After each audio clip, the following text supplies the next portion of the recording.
Hello and welcome back to season 2 of Lights, Camera, and Conversation. My name is Walid Shaya. I'm Kavita Raj. And we're so excited to kick off the fall season with everyone. Yes. Thank you for tuning in. Yes, I hope you all enjoyed season 1, and you can catch that on all platforms, wherever you get your podcasts. And here we are, new beginnings. New beginnings, new season.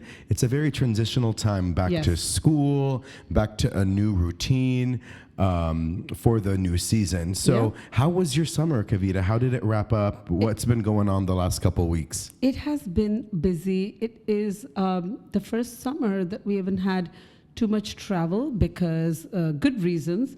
The girls have both been very busy with projects. I think I'll be craving a vacation soon in the fall. Absolutely. Yeah. How was your summer? My summer was great. This podcast was so exciting to do with you. It's such a great way to spend our summer and to continue now. Beyond that, the play that I wrapped at the end of August, we're now working on adapting it into a short film. You were saying. So that's been the past few weeks. And beyond that, I'm just so excited to dive right in. Oh my God. I love the fall because great weather. Also, it's just symbolic of a new start, a fresh start. I look at it as a new opportunity to surround myself with just new content, new imagery, new visuals, new ideas. It's exciting. It's so important to feel that transition and feel it with the shift in work, with the shift in your dynamics, and as you prepare your mindset. Yes, and that brings us beautifully into our first topic of this new season, and that is being mindful in this journey.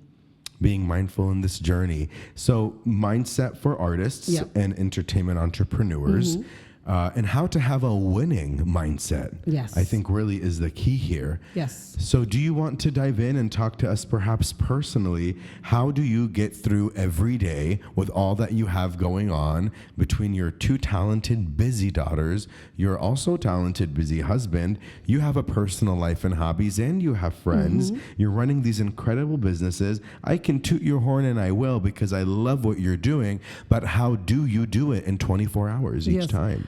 I like to talk about mind, body, spirit connection, and I try to apply that in my professional life as well.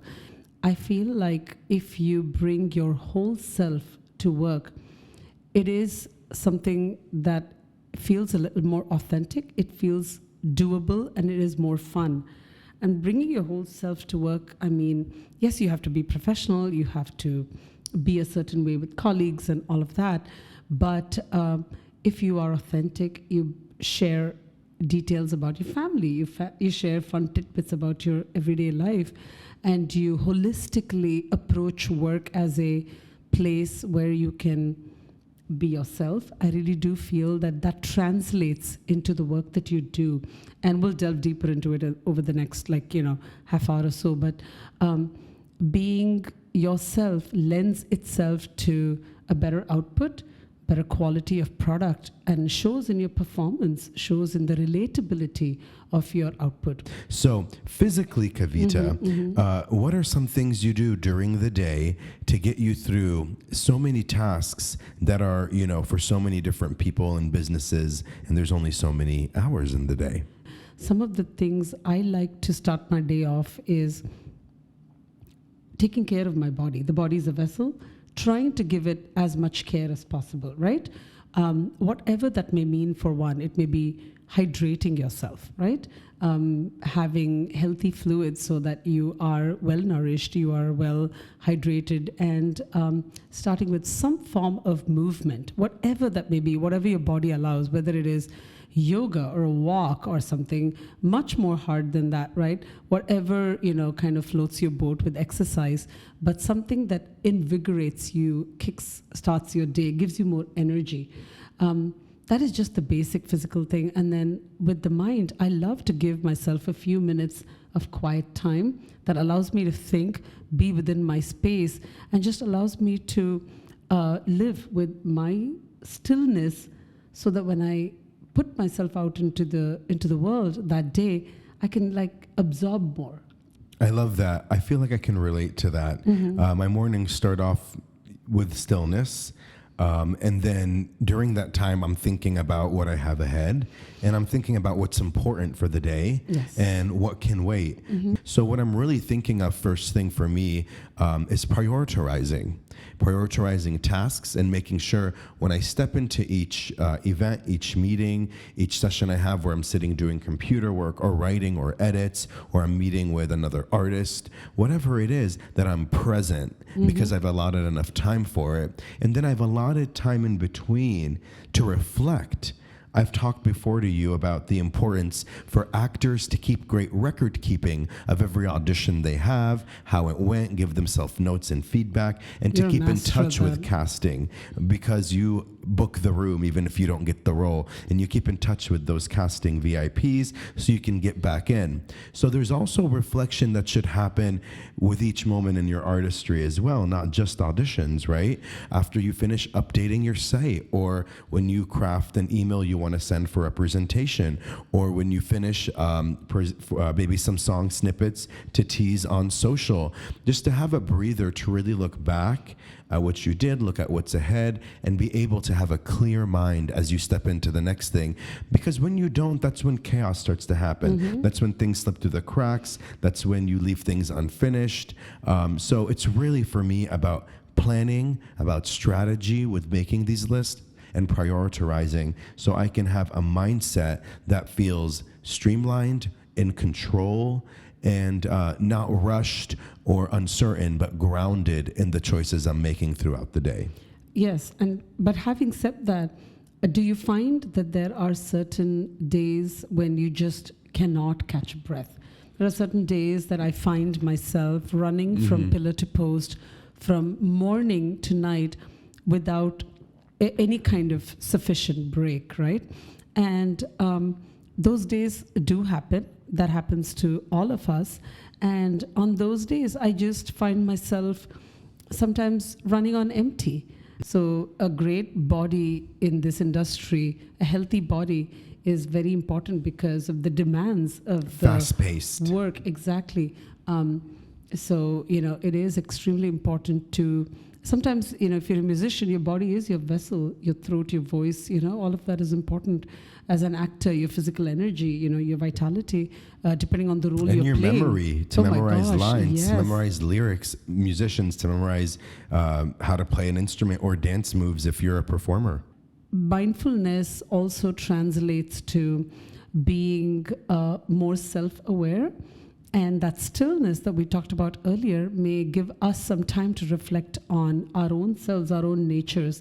Being able to put things in perspective comes from a good amount of self-awareness. And self-awareness comes when we are willing to look inward, look at ourselves, and appreciate ourselves for the accomplishments, but also be aware of areas that we could. We're only human. Yeah, We're only improve human. in. And, that brings up a point that came to mind when I have my busy days, similar like how you mentioned, where you're like, oh my goodness, I haven't come up for air. Being able to pivot and churn. So it's back to back, a lot's happening. Can I cancel something coming up next? That's never the first option. By cancel, I mean, can I push or reschedule it? Or is it something I can make up later? Just But to be able to self- be flexible. But don't you think that's sometimes, depending on the situation, Correct. depending on the priority, self-prioritizing is also important, right? So When days are full like that and getting crazy, and I feel like I haven't come up for air, I look at what's ahead, and is there any way I can make some space? And I'll tell you, Right. more or less, the answer is no, because Correct. it's just going to add to the load later. That's just Yes. the reality Yeah. of being an entrepreneur and doing a lot of different things and trying to do well with them. But I think the last part is asking for help. Yes. Okay. And communicating how you're feeling and what's going on. There are some days I get on meetings where the first thing I might say is, yeah, I'm doing great. It's just been back to back today. So just give me a minute to get organized. Right. And let me, know if there's anything else I can offer. And there are days where I've had the time to where I'm hyper organized, I'm on early, and my energy is going to be a little different, as is my mindset. But I think communicating that and then asking for help. If you have a family member, if you have an assistant, if you have, a friend that you can say, hey, can you help me with this? Can you help get this off my plate? Or would you proofread this for me? Or would you give me feedback on that? Or, whatever it may be that you can delegate, that's always a plus. Yeah, absolutely. Some of us struggle with asking for help. I sometimes tend to be the person that thinks it is so much easier and quicker for me to finish doing this myself than to train someone else to do it or to ask for that support, not realizing that the few minutes you take out from the day to train someone and to teach them, how you want something done, saves you in the long term a lot of effort, a lot of stress. Asking for help adds to your overall well-being and the quality of your output. Learning how to delegate is also a sign of becoming a good leader. You're slowly getting there, and then the more you're able to do that. Coming back to schedules, there are certain events that you can just absolutely never reschedule, because if there's like a whole set waiting for you, if there's a whole production unit waiting for you, those are all things that you're never going to be able to reschedule unless unless it's something extremely serious or a complicated situation or something else. But one-on-one meetings or things you're able to adjust according to your schedule. You're absolutely right. It is good to ask for a little bit of a breather here and there to overall focus on yourself. For sure. I'm curious, being a mom of two very talented daughters, there's a lot of rejection and things take time in the business. So how do you stay positive? How do your daughters stay positive and have a winning mindset so that they can wake up and continue to follow their dreams every day and make it a reality for a business to where they can also be profiting and living off of such a thing? First of all, staying positive, knowing that you should trust the process and things will develop. Hard work will rarely go unrecognized. Your effort and talent will rarely go unnoticed, especially if you continue to put yourself out there, share your work, share your artistry, and do so with the positive spirit that, the energy is to share the art. The results are for others to consume, not for you to sit and judge and dissect your own piece of work. So continuing to share despite the ups and downs and the acceptance and the rejection that comes in the industry is the mindset that is very important for creators to have, is that no matter what the comment section say, if you have a planned release for the next day, go ahead and put it out there. And you just never know. It takes one amazing piece of work to be seen, recognized, and shared for you to have the next big opportunity. With that said, there was a casting director that told me it takes one person believing in you for you to get that next opportunity. Same thing. It takes one agent to see you. There are many agents. One manager. There are many for talent, whether you're a singer or dancer or whatever, that to think, hey, this person has something special. It takes one casting director to say, hey, they'd actually be good on screen. Hopefully that role comes across my desk that I can bring them in for. Yeah. That one opportunity can change everything. So how do I stay patient while waiting for it? Continuing to have the energy to keep sharing. So just when you are about to give up for the day, when you, pending you have the time and energy, when you say, let me go ahead and send this piece of content out to those 4 more people that I was thinking of, and then you do, and you wake up to an email with a positive reception, that is a great feeling. You've got to celebrate the small wins as you're working towards the one big aha moment, right? It is, and everyone said this in every walk of life, it's the journey, not the destination. In this industry, it truly is the journey to be celebrated on a daily basis. Otherwise, you'll miss the small wins and the small artistic successes you've had if you don't get into that mindset of enjoying the moments that lead up to the one big aha moment you're aspiring for or the goal you're working towards. And that comes back to that mindset of inner strength, which comes from a certain degree of realistic self-awareness, self-care, and focus, and just giving yourself a beat, giving yourself the time. I've heard this phrase, you are the average of the people you surround yourself with. I love that. Okay, so think about your group of friends, think about who you spend most of your time with, and consider, are they lifting you up? Are they motivating you? Are they helping you achieve your goals and your dreams? I think that's really important. A healthy dose of authentic feedback, honest feedback from your friends and family is great, but I think we should know ourselves best, and we should believe in ourselves. I think there is no bigger advocate for yourself than just you, right? It is so important to surround yourself with people that give you honest feedback, and surround yourself with people that will tell you as it is, but people that lift you up. There is no harm in separating yourself from people that are dragging you down, bringing you down. There is no necessity to hold space for that. Yes, and when we go into different projects, whether it's a music video you might be working on, or a film I'm creating, or preparing for a role or a meeting, as simple as that, going in with a winning mindset means that we're prepared, we're powered, and we can propel. There you have it. Yes. Not only is it about who you surround yourself with and who's giving you this feedback, but it's also about what you surround yourself with. Yes. It's about where you're at, consuming. what you're consuming. I mean, your physical environment. And yes, of course, the material you're consuming, whether it's on your phone or from the people around you. So as a sensitive person, I really do get impacted by what I read or what I listen to or what I'm watching. So it is very important for me to self-regulate that. It's very important for me to stay mindful of what is coming my way, what I want to see, and letting things go, letting things be comes from practice. And that is something that I definitely tell my loved ones, my friends, my family members to prioritize what is important every day and start to let go of things that don't serve you well, physically, mentally, emotionally, artistically.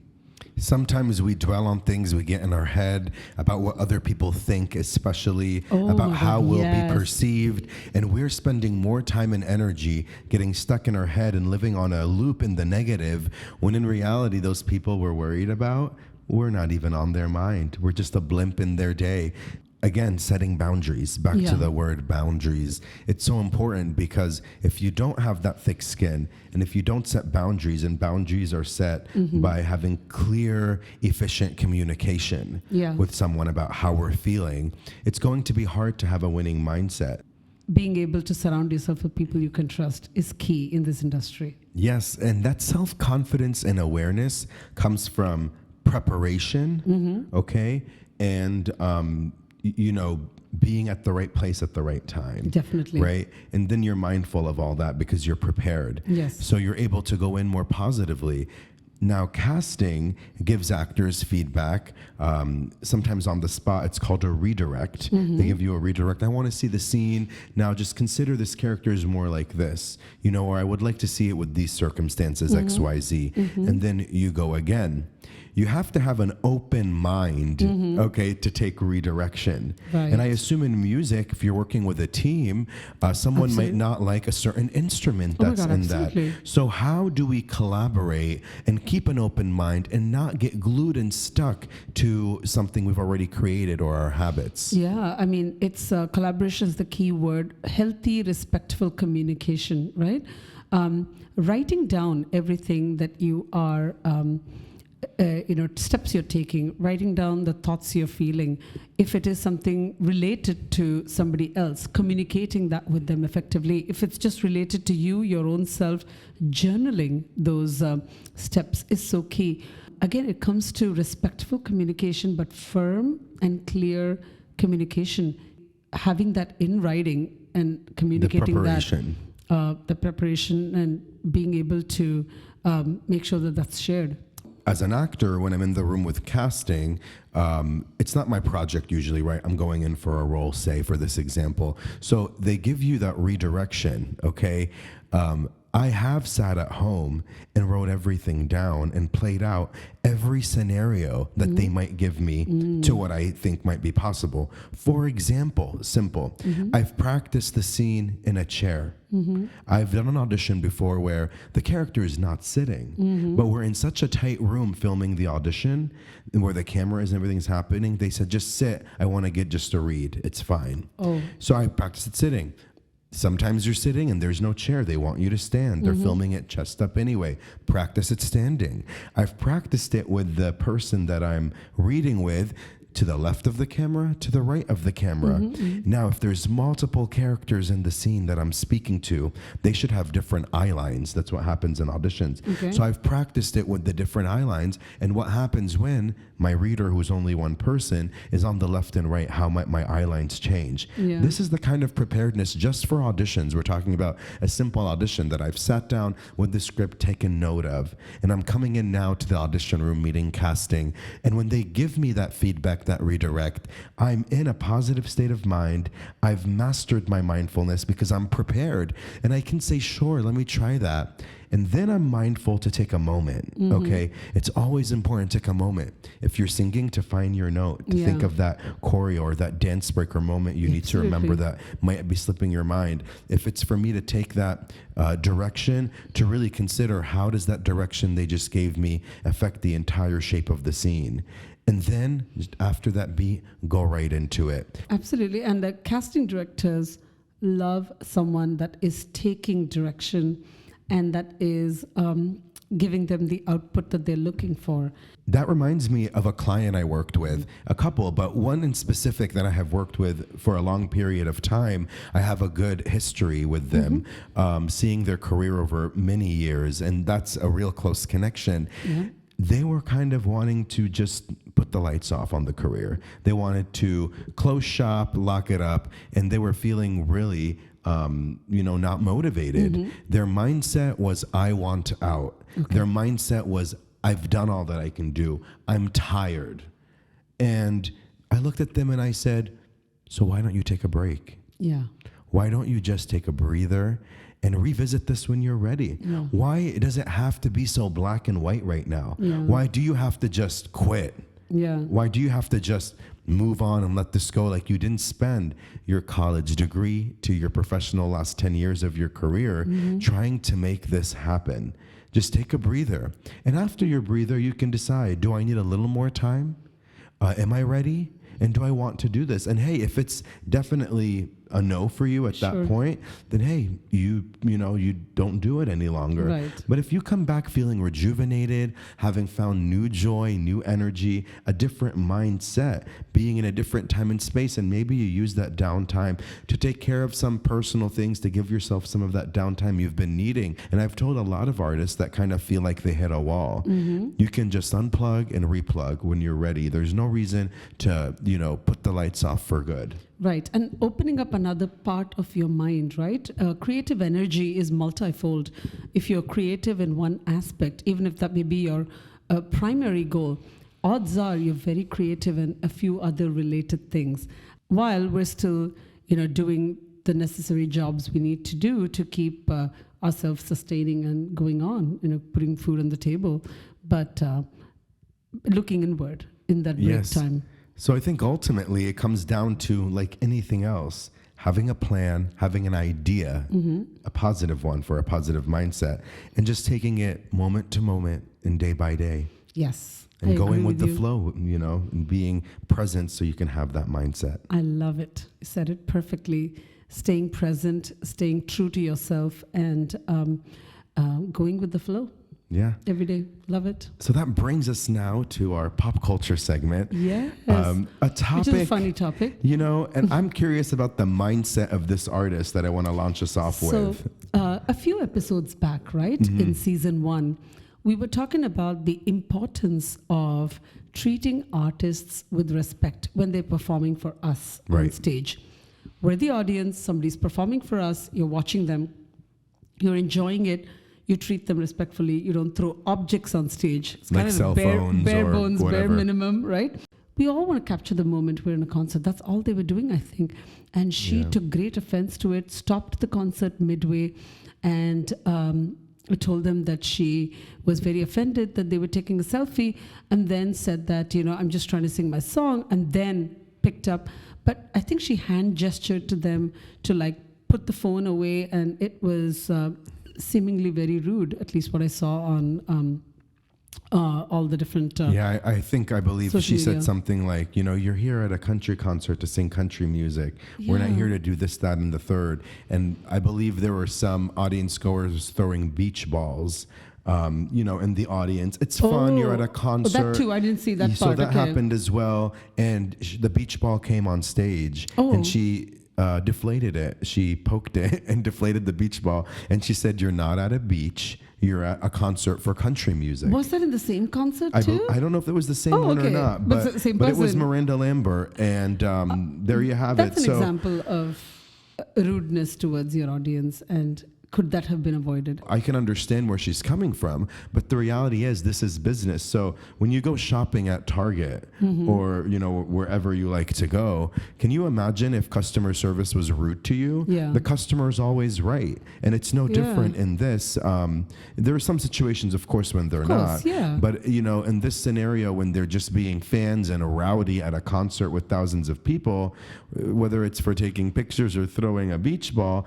that's more or less become normalized at concerts. And so for artists to not be aware that this conversation is going to be happening very quickly on social media, they're going to be called out, and we're very much living in a heightened cultural moment where you can be, if not cancelled, definitely not liked a lot. People, it seems, left the concert because they were super annoyed by that behavior of hers. So I think that it's important to be sensitive.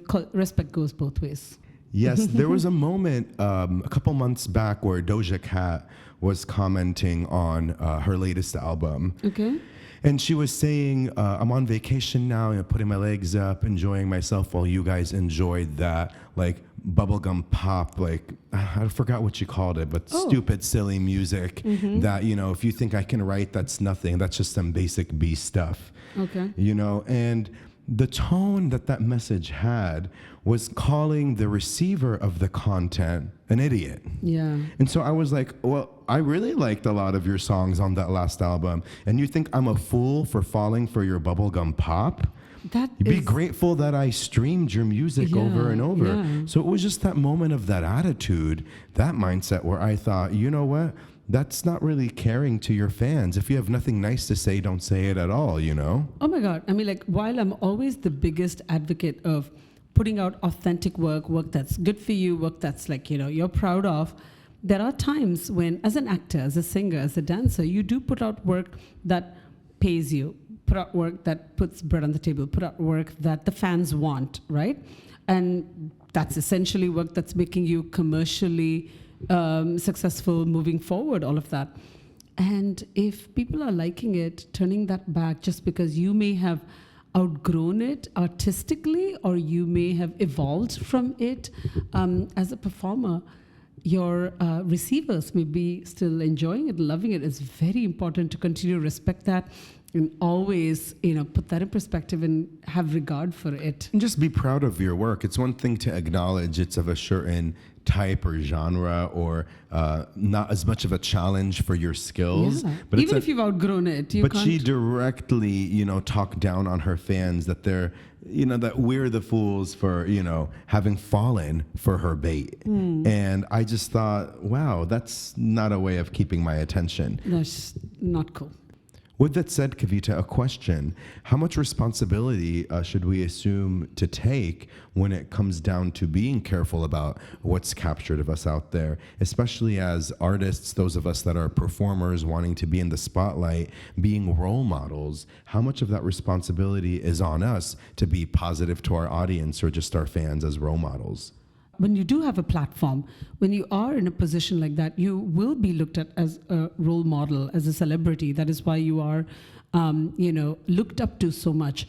Is there some level of obligation you do have? Yes, but it isn't much more than any regular person that also has to live their life like a role model on a daily basis. You're a role model, I'm a role model, we're all role models on a daily basis as well. But then in our respective professions, with your profession as an actor, you may have a higher platform as a role model, but you continue with the same intention as you would otherwise. And then, whatever you do, however you're perceived, it will be authentic and decent. So I think it's important to know your audience then. Yeah. To know, what audience am I reaching to where my actions might affect. Yeah. And if it's personal and you're not a celebrity superstar, you might have a little more leeway than the choices a big celebrity, might make, where it might become a statement, the actions you're making. Right.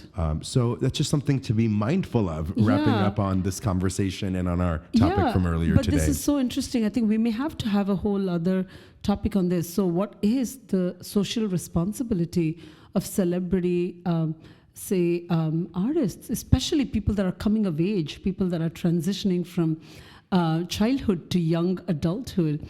What is their responsibility to their fans who may be a lot younger? That's a great question. So. Yes, I love that idea. Yeah. And stay tuned, everybody, because we will hopefully cover that and more on upcoming episodes. Yeah. Kavita, what a great chat with you, as always. A great way to kick off season 2. Yes, season 2. Cheers to that. Cheers, bestie. And as you all know that are listening and watching on YouTube, season 2 is just the beginning of our exciting season ahead. Special guests to come, new topics ahead. You don't want to miss it. Yes, and if there is topics that you want us to discuss, please join the conversation, and Let us we look know. forward to hearing from you. Yes, thank you. Till then, I'm Walid Chaya. I'm Kavita Raj. And this is Lights, Camera, and Conversation. Cheers. Cheers. Hey, be sure to like, subscribe, and follow on Instagram and TikTok. We love interacting. Also, the content in this podcast episode is provided for general informational purposes only. By listening to our episode, which we love, you understand that no information contained in this episode should be construed as advice from Lights, Camera, Conversation or our individual authors, hosts, or guests. Nor is it intended to be a substitute for research on any subject matter. We always encourage you to do your research. Reference to any specific product or entity does not constitute an endorsement or recommendation by Lights, Camera, Conversation. The views expressed by speakers are their own, and their appearance on our program does not imply an endorsement of them or any entity that they represent. Thanks for listening, and until next time, have a great day.